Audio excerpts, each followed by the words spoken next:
Hello, cultists. Wow, those are words I never thought I'd say. But if you've played Devour, then you know what I mean. Devour is a small indie game where you play as a cultist. So is it worth buying, and what should you know before you go into the game? Stay tuned and I'll explain all you need to know about Devour.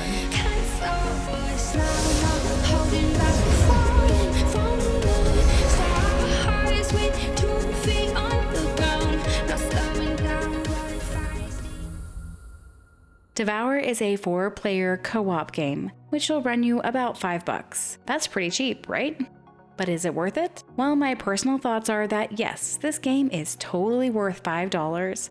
While the replayability of this game is fairly non-existent, it is 100% worth buying, even if you only play a handful of times.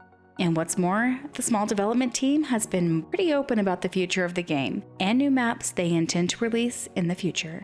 But if you've played other indie games, then you know a small development team also means slow updates, and thus you may be waiting a while to get back into the game. So how do you play Devour? At this point, there is only one map, and while it's not very clear what you're supposed to do once you've figured it out, it's fairly straightforward. My first attempt at the game included 2 friends, and if you're familiar with my channel, then you know them too. Alan and Shane joined me in our first cultist experience. Running toward Anna's home, we discovered letters, and while I think these letters are supposed to explain how to play, they really weren't very clear. Once we found our way into the house, figuring out the roses and what to do with the goats wasn't exactly clear either. So if you're new to the game, basically, you're looking for keys to open doors. Cages require keys and will release a small pack of goats. To enter the house, the goats in the back must be freed. They'll ram down the basement door, giving you access to the house. Once inside, you'll find a variety of items of which you can pick up. There are medkits, which you'll need to revive down teammates, gas cans, which you'll use to fuel the fire in the sacrifice circle in the back of the house, and hay, which you'll use to entice goats to trust you. You can also collect roses.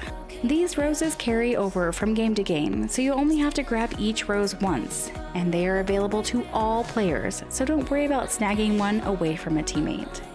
You'll also want to collect all the keys so that you can open locked doors. Keep in mind, keys are bound to the player who picked them up, and that same player will have to open the corresponding door. When you're in the house, make sure you open the front door and the back door as well. That way, if you need to loop around the house from the outside, you'll be able to get in from the back and the front of the house.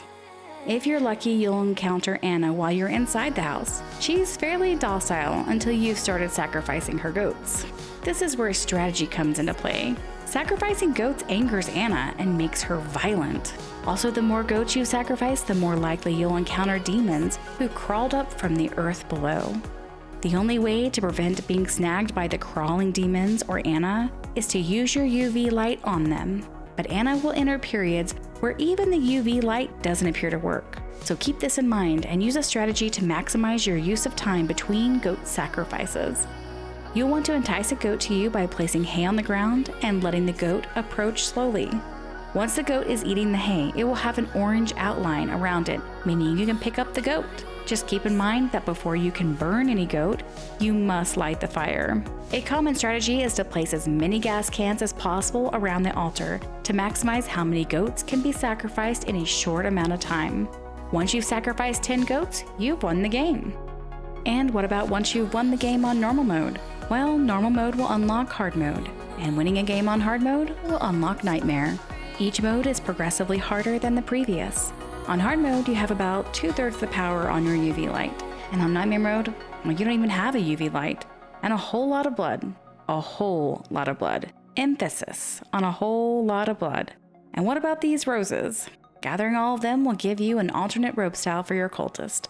There's also a robe for winning the game on hard mode and for winning the game on nightmare mode. There's also a robe for winning the game without having any downed players. And there's also a robe for lighting the altar 100 times. So if you're a completionist, then there's plenty to do. So is the game worth the money? Definitely yes. While this isn't a game you'll likely play night after night, it's a fun game to play once in a while, and I'm sure when the updates come, you'll have a whole new nights full of cultist action. Also, this game has a lot of jump scares. That's maybe not everybody's thing, but they're not really scary and more of a surprise than anything. so even those are kind of fun and keep the game feeling fairly high energy. Have you given Devour a try? What did you like or not like about the game? Have you decided to give it a try after watching this video? Let me know in the comments below. Thanks for watching. Remember to like and subscribe. And remember, it's all fun and games until someone's goats get sacrificed.